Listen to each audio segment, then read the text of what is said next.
It's all theater. It's all theater.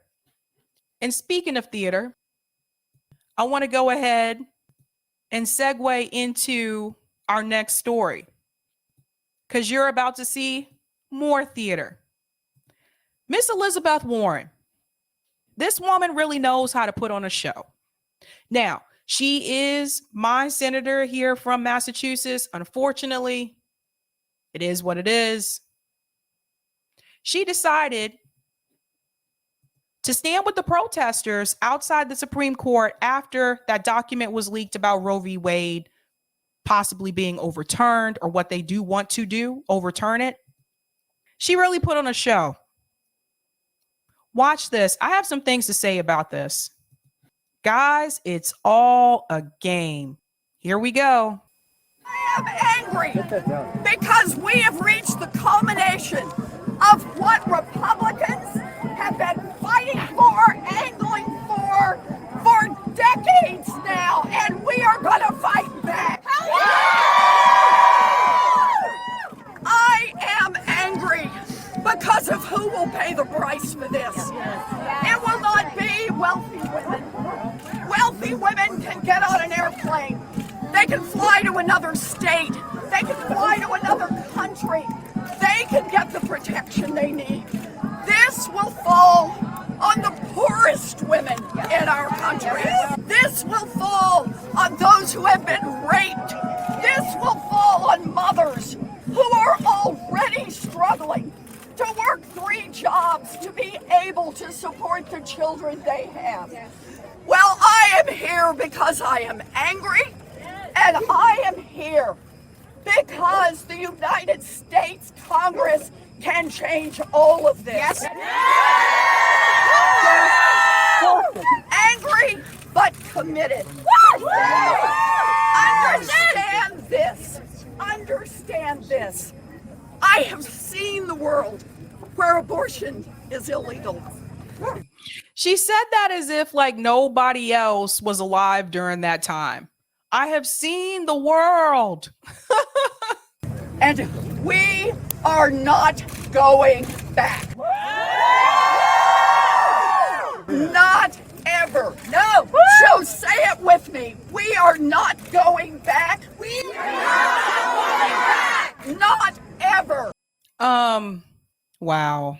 This woman is a trip. Not ever. Not ever. Not ever. Not ever. Not ever. Never. Oh, the theatrics. Let's talk about some of the things that she said, okay? Let's chime in here. I am angry because we have reached the culmination of what Republicans have been fighting for, angling for decades now, and we are going to fight back. Okay, she said what Republicans have been fighting for. What about the Democrats that have been fighting for it? Is Elizabeth Warren going to call out Nancy Pelosi and Jim Clyburn for supporting Henry Cuellar, who is also anti-choice? Is she going to call them out? Didn't Elizabeth Warren support Tim Kaine? Tim Kaine was Hillary Clinton's running mate for her 2016 campaign. Tim Kaine is also anti-choice. I'm going to stop saying pro-life because we got a whole thing about that, but is she going to call out the Democrats too? Is Elizabeth Warren going to call out the fact that you have 2 Democrat politicians that went to Texas to go support Henry Cuellar when his running mate is pro-choice and he's not? Is she going to mention that? Is Elizabeth Warren going to mention the fact she talks about decades? Is she going to mention the fact that the Democratic Party could have codified Roe v. Wade into law back when Obama was president? Is Elizabeth Warren going to mention that? All of the people on Twitter and social media saying this is your fault if you didn't vote for Hillary Clinton. Really? Her running mate was anti-choice. You think Hillary Clinton was supposed to be the one to come in and save everybody with this issue? Why didn't Obama do it? Why didn't Obama do it? Remember, he had the House and the Senate for at least 2 years. Why wasn't it done then? The Democratic Party, they sat on this issue for years. They had plenty of time to get it done. They didn't want to. Because I want to remind you that in 2017, Nancy Pelosi said herself the Democratic Party would not allow abortion to be the primary issue. That came from Nancy Pelosi. Again, she was speaking for the Democratic Party like she always does. So if in 2017, the Democratic Party did not want abortion to be the primary issue, to be a priority, don't you find it somewhat suspect that now all of a sudden they do want it to be a priority? Funny, during a midterm year. I'm going to go to some of the comments and then I'll go back into the video. Thank you so much for the super sticker, Steve R. Mafik says, if only she had power in a majority party. Delthea says, who is this we of which you speak, white woman? Oh, damn, Delthea. Thanks for the super chat, a kid. Sabby, you think Dems letting Roe v. Wade become an issue is a strategy to polarize and get voters out? How is it we can see this and others don't, e.g. Dem now? Yes, I do, 100%. I'm actually going to get into that in just a second. Leo Troy says, this is the most important election of our lifetime. Clown. Yeah, they're going to come with that. This is the issue they're going to run on so that they can win in the midterms. They're already starting. Guys, I already received emails. They're asking money. They're asking me for money to prevent the Republicans from taking back the House and the Senate. We got to do this right now. Otherwise, if they get the House and the Senate, then we'll lose Roe v. Wade. What the hell were you doing all these years? What were you doing all these years? Let's go back in. Here comes the drama queen. I am angry because of who will pay the price for this. It will not be wealthy women. Wealthy women can get on an airplane. They can fly to another state. They can fly to another country. They can get the protection they need. This will fall on the poorest women in our country. She's right about that. But I also want to let you know she's one of those wealthy women. She's one of those wealthy women. Granted, she's probably, not trying to go that route and have another kid, but even when it comes to her family members, they'll be fine. They'll be protected. They have money. This will fall on those who have been raped. This will fall on mothers who are already struggling. But if you knew all that, then why didn't you guys do anything all these years? You knew it would fall on all those people 8 years ago, 10 years ago, 12 years ago. Why didn't you do anything? You guys got a freaking majority. You can't do anything. You have the House, you have the Senate, and you have the White House, and you can't even pass a damn bill. Get out of here. And they want to blame Sinema and Manchin. They're the rotating villains. But I just told you there's other people who don't support this either that are Democrats. It's not just Kyrsten Sinema and Joe Manchin. And if they really felt that threatened about Joe Manchin, then why didn't they endorse Paula Jean Swearengin when she was running against him? Why did the Democratic Party endorse Joe Manchin? They knew how he was. Work 3 jobs to be able to support the children they have. Well, I am here because I am angry, and I am here because the United States Congress can change all of this. Yes. Now the rotating villain is the United States Congress. I want to remind you the Democratic Party is the majority in the House.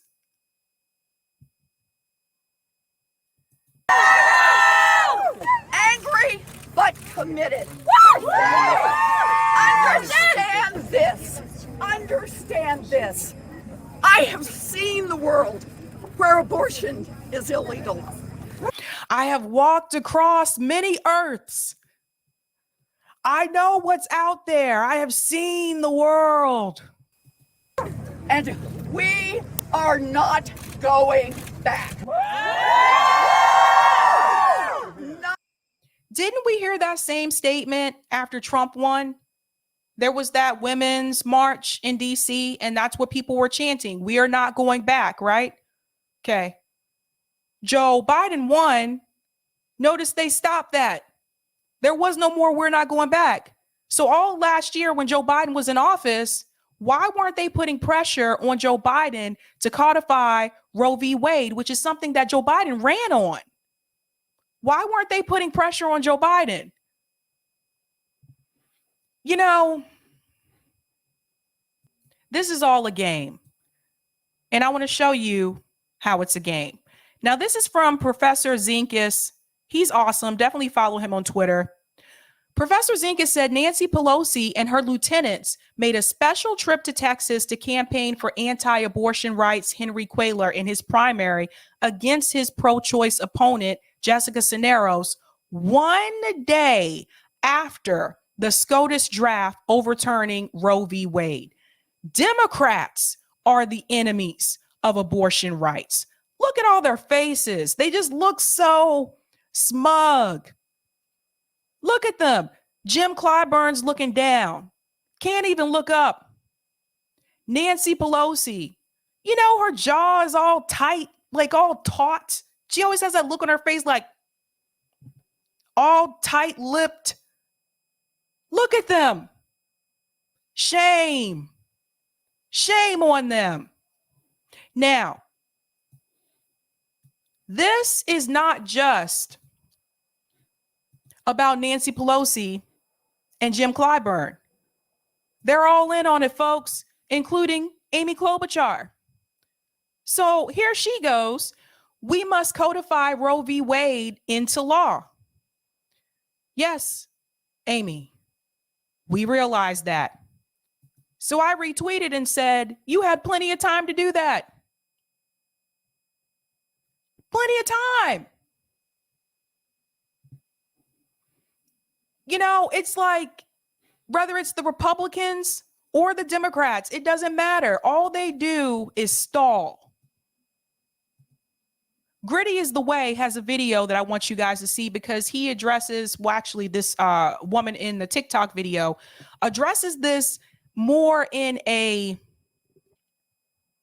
she looks at the overall picture and she's going to make the connection between abortion rights and capitalism. So listen to this. Here we goes. Listen to what this young woman says. I think it's important that we bring back this conversation to eliminate any confusion that people may have. And that is first to understand that we live in a capitalist society. Second is to understand that the birth rate in America is the lowest it's ever been in American history. You have women who are choosing not to have kids. You have teen pregnancy at the lowest rate it's ever been in American history. Then you have the highest mortality rate, and it's 4 times more for Black women.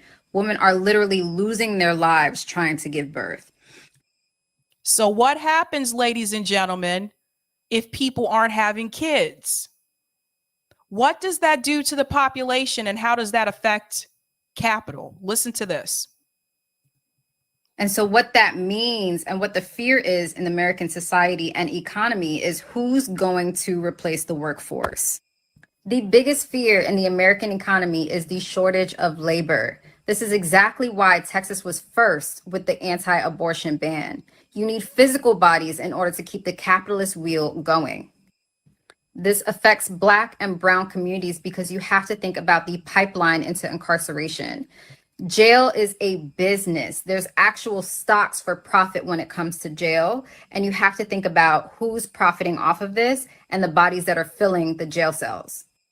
Aside from the fact that we don't have mandatory maternity leave, we don't have free childcare. Inflation and the cost of living is the highest it's ever been in American history. There's no support for women who are actually choosing to have kids. A woman should always have a choice. She brought it right back to labor and capitalism. If you don't have children, the population will start to decline. If the population continues to decline, you're not going to have as many people left to do the work, which means these companies, these corporations won't have many people to exploit in the future.